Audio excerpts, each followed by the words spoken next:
And at TGIF, everyone, welcome into the First Call podcast presented by ExpressBet and First Bet. He's Scott Shapiro. I'm Jeremy Plonk. We're going to handicap some races for you for the weekend. It's the most prestigious day of racing at Woodbine and Emerald Downs this weekend, Saturday and Sunday. Big fixtures there. King's Plate at Woodbine, and then it's Longacres Mile Day, where presented by First Bet this year. The Longacres Mile held at Emerald Downs in Greater Seattle. So a lot to talk about this weekend, Scott. Not necessarily the heavy Saratoga Del Mar. They certainly have good races there, but it's kind of a little bit more of a regional kind of weekend. It sure is. You mentioned a couple of semi-random. Well, Seattle, we don't get a lot of big racing days there. We get a couple north of the border, but this is one of the biggest, as you mentioned. We'll get the biggest day at Saratoga next week. That'll be a big focus then, but we're pretty widespread this week. Yeah, talking about next week's Travers at Saratoga, we'll have a first Travers wager guide for you next week, so be sure to check that out on the websites with First and Express Bet, and plenty of Travers handicapping in this space a week from today for sure. All about sovereignty. Not a lot of names lining up to take him on. Most of the news this week in terms of the Travers front, Scott, was horses not going to the Travers. Bob Baffert not going with Goal Oriented. Baeza being pointed towards the Pennsylvania Derby from John Sheriff's and company. So the path to the Travers, the canoe is going to paddle a lot easier. There's not a lot of headwind and current going against sovereignty in this one. No, you're right. And I mean, it's disappointing to an extent. It's understandable. You know, we could argue over whether we think the race at Park should be, a grade 1 and allow for so many horses to skip a race like this. But we won't do that now. We won't do it next week either. We've got some good races to handicap and enjoy. Let's get to it. 8 stakes races for you each and every week here on the podcast. For those of you watching on YouTube and on X, be sure to like, share this out, put comments in the comments section, help us grow the audience. For the benefit of those of you on our longtime traditional audio podcast channels, here are the 8 races Scott and I will handicap over the next half hour or so. We'll start things off at Saratoga, where the Skidmore goes on the turf for the 2-year-old turf sprinters. The Alabama 3-year-old filly championship perhaps on the line there in that grade 1. We'll go to Monmouth Park for the Iselin Stakes, one of the most tradition-rich races there on the Jersey Shore. To Del Mar for the Del Mar Oaks. They always travel, it seems, for the Del Mar Oaks. This year, no exception. And at Woodbine, we are talking King's Plate Day. Major stakes up and down the lineup there. The E.P. Taylor, the King's Plate, and the King Edward are the 3 that we will handicap. Those are races 7, 9, and 10 from Woodbine on Saturday. Then we'll go to Sunday on the 17th to Emerald Downs and take a look at the Longacres Mile presented by First Bet. A couple promos we want to hit here off the top. Be sure to play in the Exactathon Saturday at Woodbine. $3,000 up for grabs. If you're able to take down 5 $2 exactas on the card, hit 5 exactas on the program, $2 minimum wagers, and you'll get your share of $3,000 extra money in addition to your pari-mutuel winnings with just other players on the First Bet and Express Bet platforms who also hit the 5 exacta threshold. If you hit the most exactas amongst all players, there's bonus money involved for that as well. Overall, $3,000 up for grabs in the Exactathon coming up on Saturday. And at Emerald Downs on Sunday, we've got a 1 million point hit and split in the late pick 4. So your first rewards points, you get 1 million points to split if you can take down the late pick 4 on Longacres Mile Day coming up on Sunday. A lot of great handicapping tournament action as well this weekend. If you're more of a big money player, we've got one for you for King's Plate Day at Woodbine. $1,000 entry fee for the King's Plate Challenge. You can qualify for that tournament by playing in the Friday contest.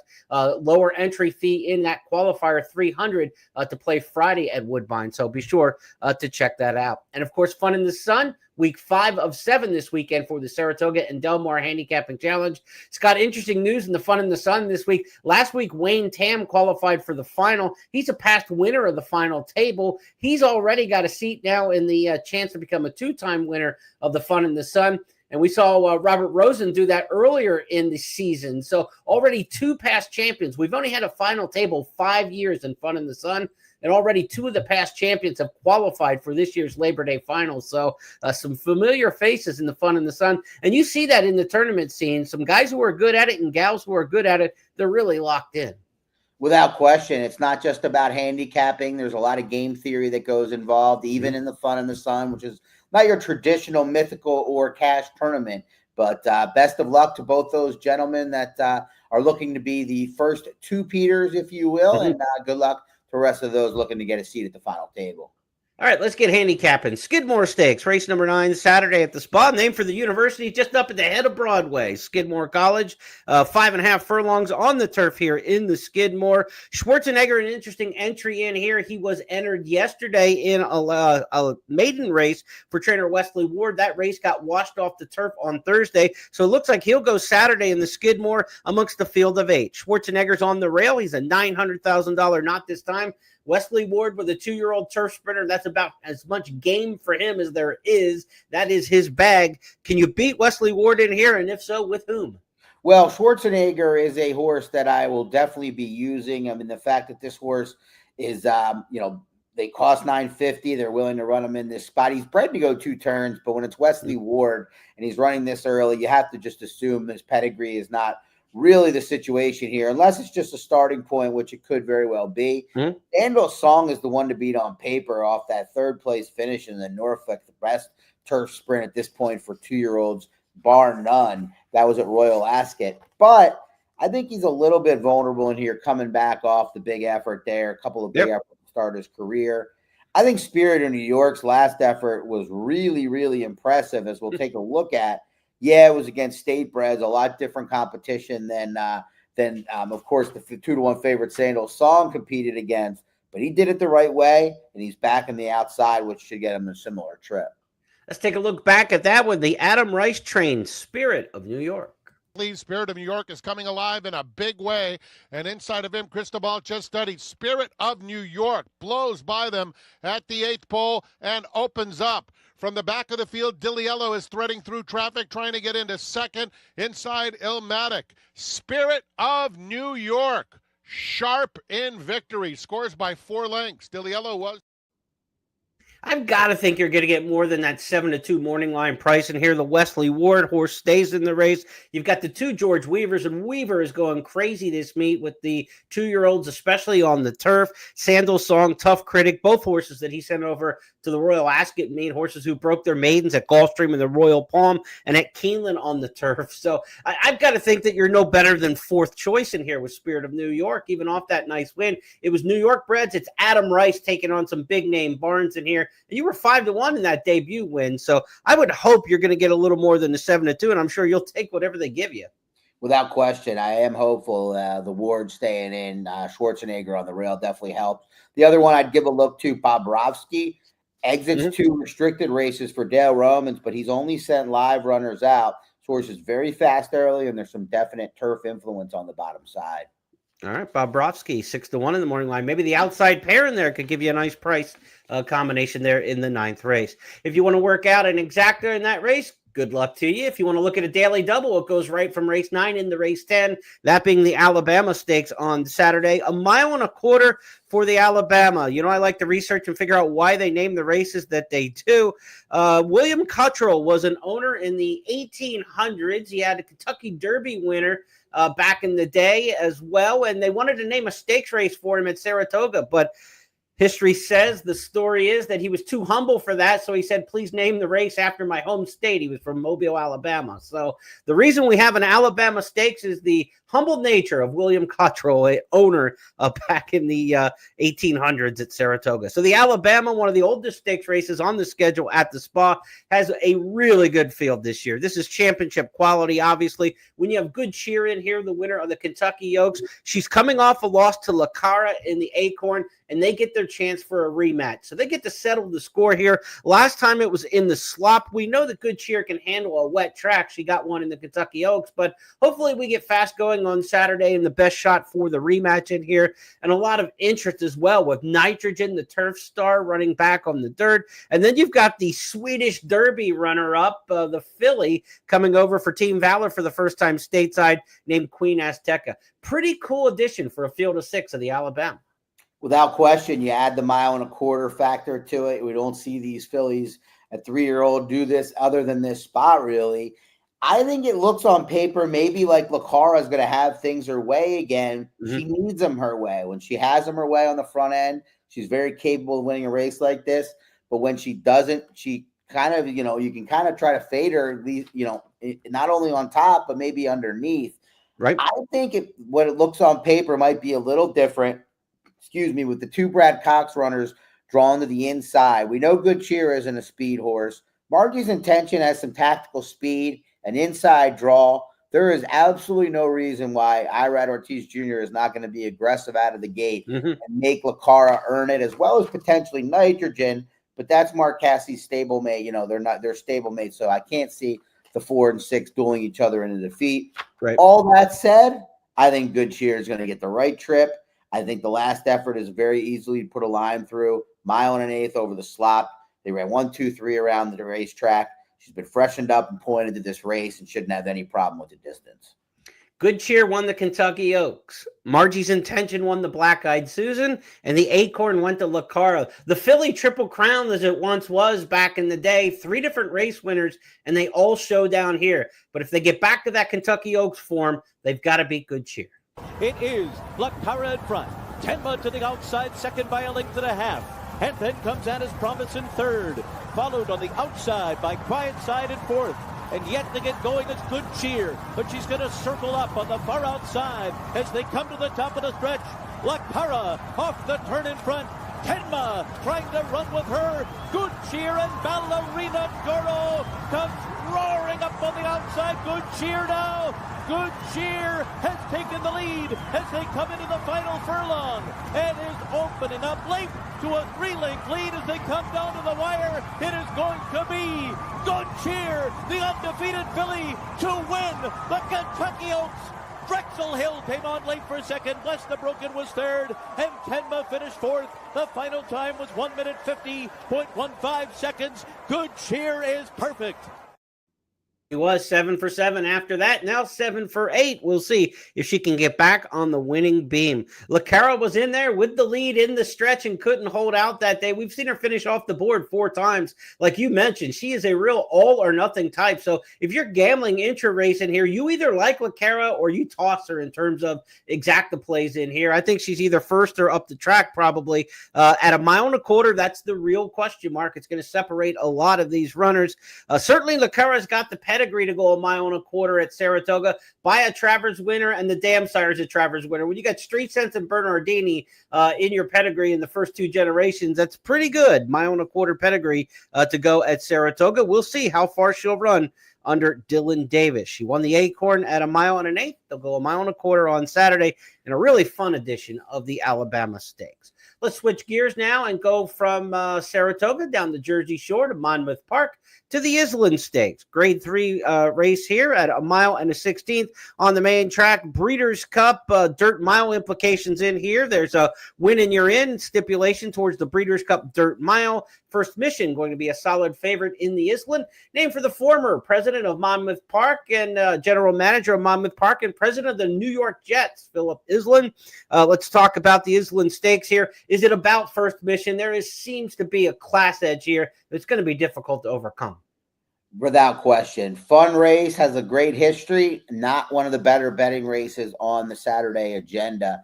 This is a horse that has tried to kind of win the biggest of races and has been unsuccessful and disappointing. I thought he had a big chance in the Stephen Foster. Maybe going to the lead wasn't the best way to go, but I just think he's kind of a slight cut below the very top tier horses. You see Mindframe, Sierra Leone running 1-2 in that Stephen Foster in late June. Looks like they're just getting realistic here. Another confidence booster, just picking off a win. This would make him 7 for 14 in his career with a win. He should get an absolutely dream run, JP, off of Ramipo Rocks, who I would assume would be the pace setter coming in off the muddy, the win over the muddy track against much lesser at Colonial. Unless First Mission is really going the other way, he's going to have a hard time not winning this race. Both the one awfully cool and the 4 Repo Rocks cross-entered his stakes race at Parks coming up at the beginning of the week as well. So maybe one or both would come out. The one awfully cool has no rider listed. That's usually a little bit of a tip-off that one may come out of this particular spot entered to help fill the field, perhaps with only a field of 6, and the fact that First Mission is going to be such a strong standout in here. First Mission, heavily favored in the Iselin Stakes and probably one of the shorter prices of the weekend to count on in the stakes ranks. To Del Mar we go, from sea to shining sea. We'll go to the West Coast next for the Grade 1 Del Mar Oaks. 1 1/8 miles on the turf course. They start in the infield elbow shoot, if you will, make one left-hand semi-turn, and then 2 turns proper over the turf course. Thought Process in the Del Mar Oaks has been the absolute hammer of the West Coast. 2-year-old fillies into the 3-year-old filly season on the grass. Thought Process for Phil D'Amato. She's won 5 of 7 lifetime. The last time she got beat, in her last 6 starts, the only time she got beat was in the Breeders' Cup Juvenile Fillies turf. She's awfully tough in here, but she's got a tough post 10. We talk about this race starting on that infield shoot and that dog leg, so there's a chance to be hung a little wide going, into the course proper and then into the clubhouse turn as well. So Thought Process may have to use a little bit more speed than usual to kind of clear over in here. Does that make her vulnerable, or do you think it runs all the way through her? No, I think it does make her vulnerable. You got the outside draw. You've got the stretch out from 1 mile to 1.125 miles. That can separate fillies, separate all horses, actually. But, yeah, there's some questions to be answered here. You also have a newcomer that I think has been facing better competition, albeit, that wouldn't show it based on the graded stakes appearances, not the Breeders' Cup aside. But this is a filly that Brandon Walsh and his team have been high on for some time, and they kind of struggled a little bit to figure her out. I know it doesn't appear that way. She's done very little wrong since arriving in the States, but she didn't get the right trip that she wanted. She was a little aggressive with the blinkers. And then in the Edgewood, she got out of the gate poorly, finishing second, a well-beaten second to Nitrogen. But it looks like she figured things out last time, albeit with a different rider aboard. But they shipped Tyler Gaffalione out with this filly to Del Mar. Very high on Tyler, as most are that watch horse racing. He rides first call for this barn. I think it's a great sign that he's going. Don't take it as a knock that she's been training at Turfway. That's what Brendan does with a lot of his top runners. I think Lush Lips is going to be tough to beat in here, assuming the ship goes okay. A real good intersectional showdown here with the really sharp Kentucky filly Lush Lips and then the California filly Thought Process. A great showdown in the Del Mar Oaks. And each year it seems like we get some good East Coast horses. Graham Motion, the late Christophe Clement. A lot of good trainers from the East have sent fillies out for that Del Mar Oaks. It's not the biggest purse in the world for a grade 1, $300,000. But to get grade 1 type on your fillies form for the broodmare career is huge on the grass. And they have traveled for this race over the years. Scott is looking for another ship and win victory in here with Lush Lips. Let's take a look at her at her best. And here comes Lush Lips, and Vixen is cut loose too. Vixen flies in between. Princess Attitude in behind, Furlong to go. Lush Lips has kicked away in a big way. Lush Lips 5 clear to the wire. And from off the pace, she scores by 4 in the end. All right, so that's the Del Mar Oaks top choice in there for Scott. Lush Lips, I think it's her or Thought Process. Nothing super creative on my end. I think it's a fair 2-deep situation, kind of an early, late, bam, bam, if you want to look at the multi-race wagers at Del Mar on Saturday. But I don't think you're going to separate yourself from the public too much going with those two. To Woodbine we go on Saturday for King's Plate Day. For many decades, it was the Queen's Plate during the reign of Queen Elizabeth II, now known as the King's Plate the last several years, and it's the signature race in Canada for the 3-year-olds, and it's the biggest prestige day of the season at Woodbine. There are bigger races in open company than the King's Plate. Of course, you got the Woodbine Mile coming up in September. Canadian International, obviously, will be a big race in October, and the Canadian International got some good news. Rebels Romance, 2-time winner of the Breeders' Cup Turf, after he won last week in the Grand Prix of Berlin, they said we're headed to Woodbine next for the Canadian International. So the Woodbine Stakes schedule really kind of gets good between here, the September and October meets race dates with the Woodbine Mile and then the Canadian International. But this is the first of 3 really big race days on the calendar, and the one that's got the most history and prestige, the $1 million King's Plate, kickoff of the Canadian Triple Crown. The one deal about this race, Scott, as many folks know, but if you're newer to racing, this race is restricted to horses who were born and foaled in Canada. So you couldn't just say bring the Kentucky Derby winner up to Canada to run in the King's Plate. You have to be a registered foal in Canada to run in this race. So restricted company in here. We do have some American influence. Tom's Magic for Mike Stidham is based at Delaware Park. We've seen this one at Fairgrounds, Keeneland, Monmouth. But the horse was foaled in Canada and goes back to the homeland for the first time and will take on the rivals in the King's Plate. But primarily, there are 2 main preps locally for the King's Plate. The Marine Stakes, which is an open Open Company race, and then the Plate Trial, which is restricted company. Scott, we also get fillies who do really well in this race historically. Last year, Caitlin, her greatness, I believe the 38th or 39th filly in history to win this race. She won the Canadian Woodbine Oaks and then won the King's Plate. And we've got that same situation coming up this year again with another filly who is the morning line favorite in here. That's No Time for Mark Casse. So you've got basically three big local preps to look at: the Woodbine Oaks amongst the fillies, then the Plate Trial, and the Marine Stakes. How did you see this race after going through all the tape? Yeah, No Time, certainly the filly, one of the ones to beat, if not the one to beat in here. But this is a wide open race, 13 horses, 12 males and the one female, and it's just a little bit tough to want to swallow the 7-2 morning line offering on that filly for Mark Casse, who comes in on winning 2 of 3 off the layoff here over this all-weather course. You know, I wanted to find someone I thought would get a good trip and could finish, and I'm hoping that's number 3, Notorious Gangster, who did run second in the aforementioned by you Plate Trial last out. You know, he's not necessarily bred to get a mile and a quarter, but not many of them are. I think he's going to get a good trip. I'm slightly concerned that he's finished stronger in his one-turn races, but it seems like trainer Josie Carroll and owner-breeder Mark Dodson have pointed for this spot. 4th off the bench, maybe not ideal. You'd like to see 3rd, but hopefully this is the one where he gets the right trip, because we know he likes it here. And if he can get the mile and a quarter, I think he's going to get that right trip. Let's go back and take a look at the Plate Trial, where Notorious Gangster was second to Sedberry's Ghost, scorching 3rd in there, top 3 all back in the rematch. Notorious Gangster starts a run from Watsonville, red out wide. Call Me Sue at the back. Scorching got away at the top of the stretch in the Plate Trial. Challenged by Sedbury's Ghost, looming on the outside. Notorious Gangster's come alive, is trying to mow them down. Sedbury's Ghost has gone to the front from Scorching, and Sedbury's Ghost opens the lead to almost a length. In second placing, running on, is Notorious Gangster, and Sedbury's Ghost has won the Plate Trial a length. Notorious Gangster second, Scorching third.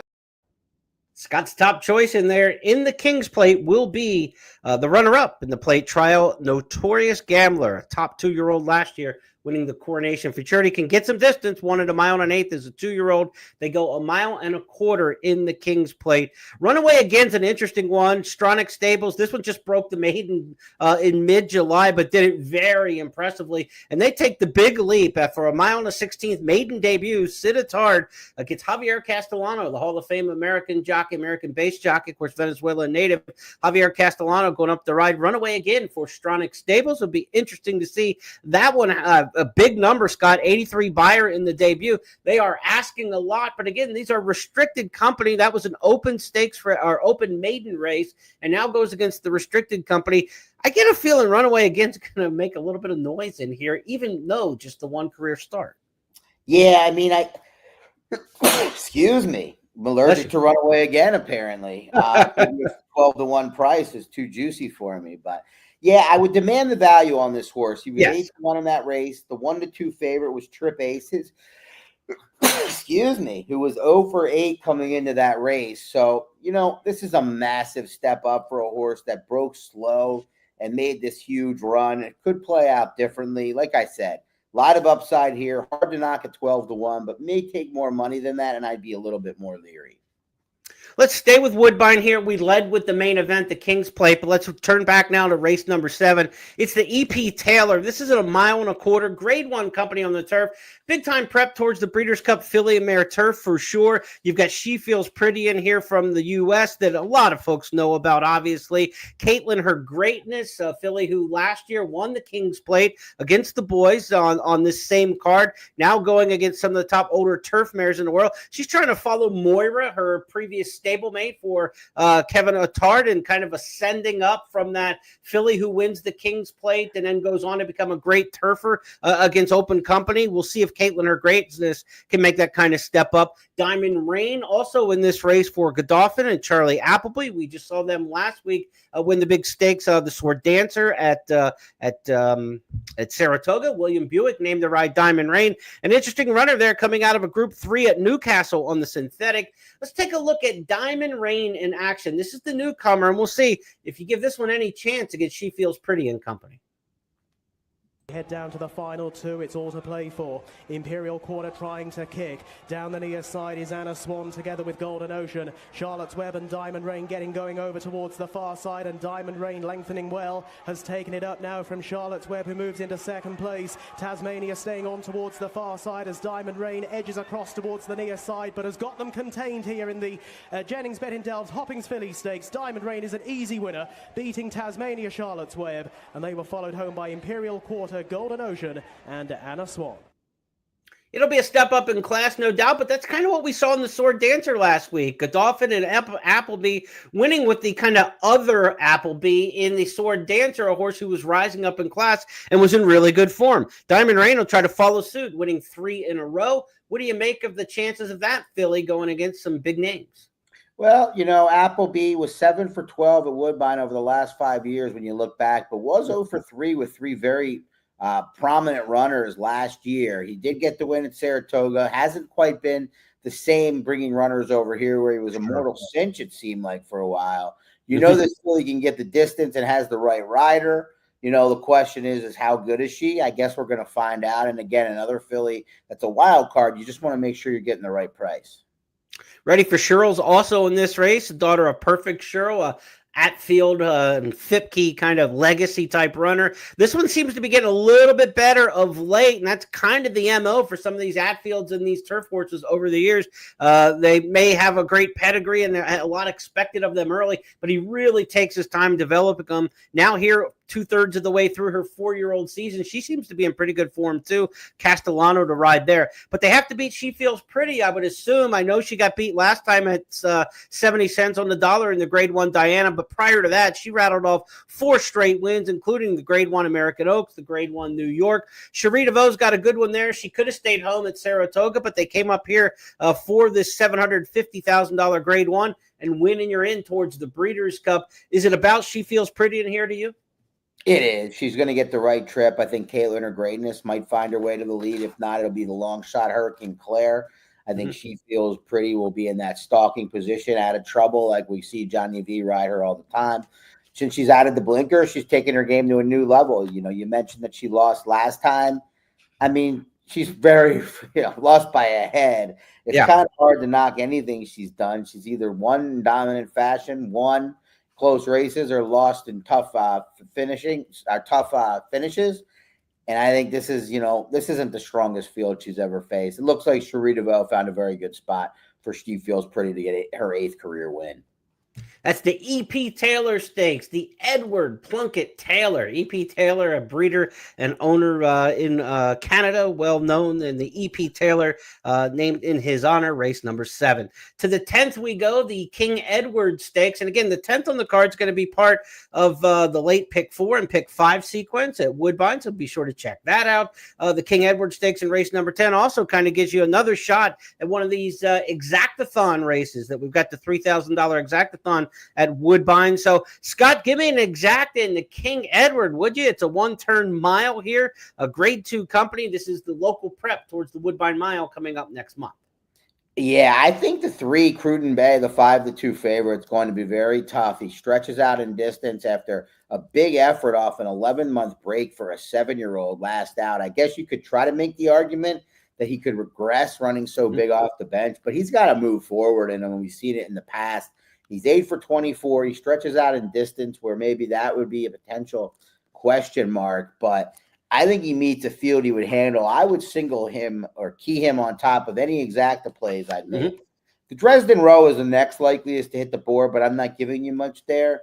He comes off a runner-up effort. The question with him, again, is the turf. He's definitely been much better over the all-weather. So I'll give you a cold 3-1. I think Piper's Factor, who will be in a very favorable position early on. I don't think he'll be loose on the lead, which is maybe what he wants. War strategy from the outside is likely to set the pace. But I'm hopeful that inside trip, whether it's on the lead or right off the pace, will allow Piper's Factor to grind away that minor share.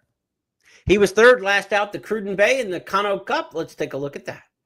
Northern Invader coming up on the inside as they corner, and it is Kehoe Beach in front. Northern Invader angling up the inside on the outer. I'm a Gambler as they start to sprint, and then came Piper's Factor, but it is Kehoe Beach in front. Coming through in the centre, Northern Invader trying to wedge between runners for the run. Didn't quite get through yet, and down the outside, Cruden Bay is flying home and could be a chance to get another one here. Cruden Bay, oh, what an explosive finish as Cruden Bay's gone to the lead from Northern Invader, and fresh off the layoff is the defending champion and wins. Cruden Bay, a magnificent performance. Northern Invader second from Piper's Factor.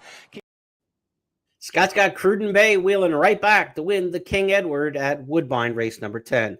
Let's move to Sunday. Flip your calendar and your programs to Emerald Downs for Longacres Mile Day. Multiple stakes races up and down the card at Emerald Downs in Greater Seattle. We've got a 1 million point late pick 4 hit and split with your first reward. So be sure to play the late pick 4, which includes the Longacres Mile on Sunday at Emerald Downs. The Longacres Mile is race number 9, the 90th running of the race that started at Longacres Racetrack and since moved to Emerald Downs after the closure of Longacres. We've got a couple horses in here that have experience in the race.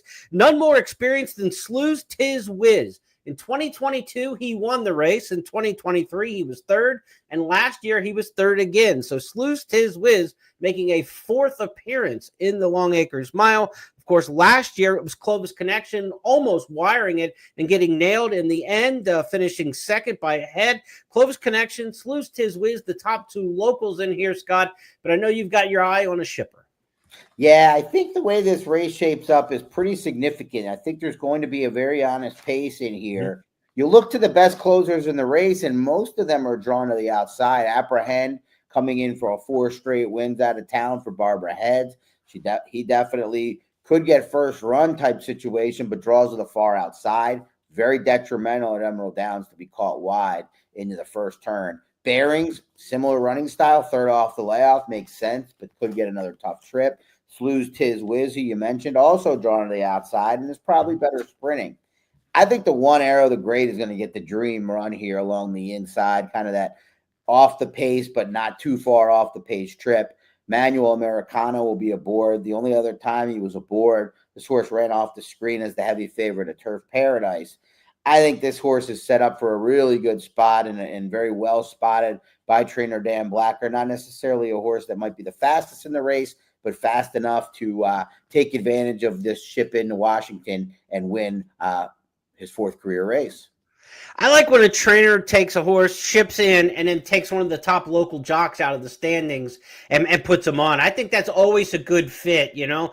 Get the local rider who knows the track, knows the configuration really well, and how to ride here, and then take that out-of-town talent. That's usually a pretty good combination. Americano, the jockey in here, second in the standings coming into this weekend with 54 wins at Emerald Downs. A little note out of Emerald, they have canceled racing for Friday night due to heavy rainstorms forecasted in the Seattle area. It seems like it always rains in Seattle, but particularly hard today in the forecast, so they went ahead and canceled Friday night racing. Keep an eye on the track conditions throughout the course of the weekend. Hopefully they'll get back to running on Saturday, and then for Sunday, hopefully we can get a fast track for the Longacres Mile, but if it comes up wet, certainly adjust your handicapping for that. But as we mentioned, last year's Longacres Mile, 2-3 finishers are back in this one.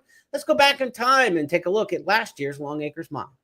They've just over a quarter mile to go in the mile, and Clovis Connection trying to take them all the way. Armadillo is chasing, and 5-Star General from the outside. Prince Abu Dhabi as well, center of the race course. Clovis Connection is bounding away with a furlong to go, and it's Clovis Connection. Here comes 5-Star General in one final surge. These two to the line. Clovis Connection, 5-Star General hit the line together. It's a photo finish in the mile. Of course, 5-Star General, now retired local legend there, multiple winner of the Longacres Mile. We'll see if history repeats itself, if we can get back to the 2022 winner, Slew's Tiz Whiz. That's going to be my pick in here. Scott's going with the One Arrow the Great for Dan Blacker, shipping in from Southern California. Good luck to those playing the Longacres Mile this weekend.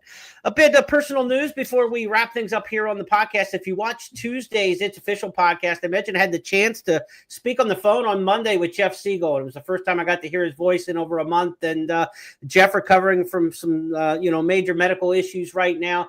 He could certainly use your support and prayers out there.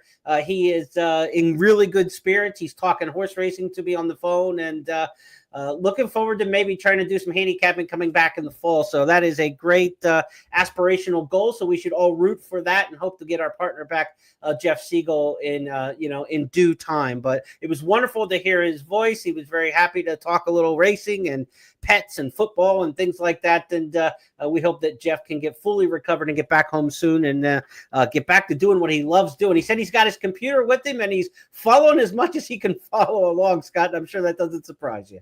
Not at all. I think I'd be trying to do the same thing. Hard to put myself, though, in those shoes. But great news. It was good to hear it from you earlier in the week, and I could hear it over and over and be just as happy. On behalf of everybody with First Bet and Express Bet, have a great weekend. Good luck in the Longacres Mile presented by First Bet. And I'll be back on Tuesday to recap everything on the It's Official podcast. For Scott, I'm Jeremy. Have a great weekend.